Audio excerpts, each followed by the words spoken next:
بشيرا ونذيرا وداعيا إلى الله بإذنه وسراجا منيرا. وقد قال الله تبارك في كلامه المجيد وفرقانه الحميد. أعوذ بالله من الشيطان الرجيم. بسم الله الرحمن الرحيم. إن الله وملائكته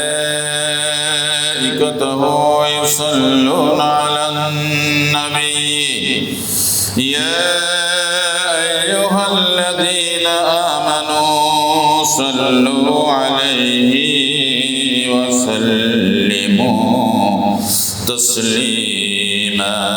اللهم صل على سيدنا مولانا محمد وعلى آل سيدنا شافعنا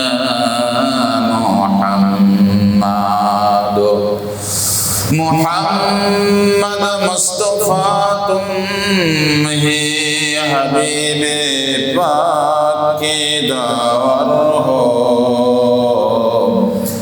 سبھی اسیا مشکل کشائے رج محشر ہو. بلغ العلا بکمالہ کشف الدجى بجماله حسنت جميع خصاله. صلوا عليه وآله. بلغ العلا بكماله كشف الدجى بجماله حسنت جميع خصاله. صلوا عليه وآله. وقال سبحانه وتعالى في كلامه المجيد وفرقانه الحميد.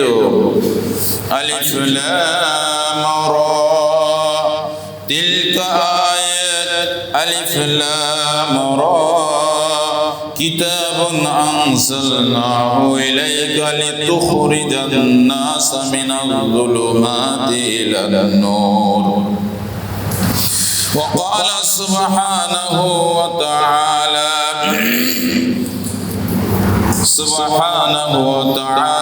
في كلامه المجيد وفرقانه الحميد.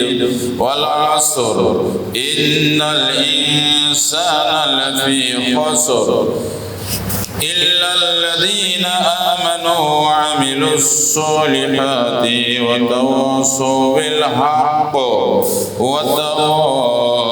وتواصوا بالصبر. وقال النبي صلى الله عليه وسلم أشد الناس بلاء أن الأنبياء ثم الأمثال فالأمثال. وقال النبي صلى الله عليه وسلم. আলহামদুলিল্লাহ, সমস্ত প্রশংসা সেই মহান রব্বুল আলামিনের জন্য যিনি আপনাকে আমাকে সুস্থ রেখে তার মহান হুকুম পালনের লক্ষ্যে মসজিদে আসার তৌফিক দান করেছেন।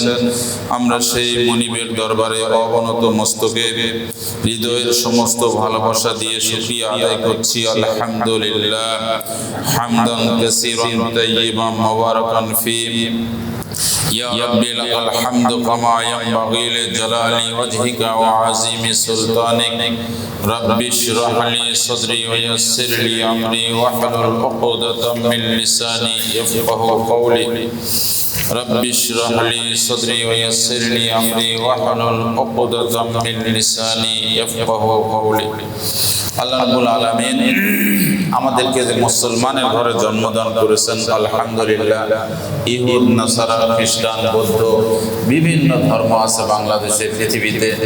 যে কোনো ধর্মের মধ্যে আপনাকে আমাকে সেই গোত্রের মধ্যে পাঠাতে পারতেন, কিন্তু দয়া করে মায়া করে ইহসান করে মুসলমান শ্রেষ্ঠ ধর্ম, এই ধর্মের মধ্যে আমাকে আপনাকে এই গোত্রের মধ্যে জন্মদান করেছেন, জন্ম দিয়েছেন। শুকরিয়া করি আলহামদুলিল্লাহ। মেরে দোস্ত বুজুর্গ, আমাদের গ্রামে একটা মেয়ে আসছে তার বান্ধবীর বাড়িতে। তো বাবা মা প্রতিবেশী সবাই তার ঘোর বিরোধী। তিনি কোরআন হাদিস পড়তে পড়তে এক পর্যায়ে ইসলাম ধর্ম গ্রহণ করে তিনি এখন লেখাপড়া করছেন। যে এক বন্ধু করছে যে ভাই, তাকে যদি বিয়া দেওয়ার মতো উপযুক্ত পাত্র থাকে আপনার আয়ত্তে, তাহলে একটু দেখবেন। দেখেন কত কষ্টে মানুষ, কত কষ্টের মধ্যে আছে শুধু ইসলাম পালন করার জন্য।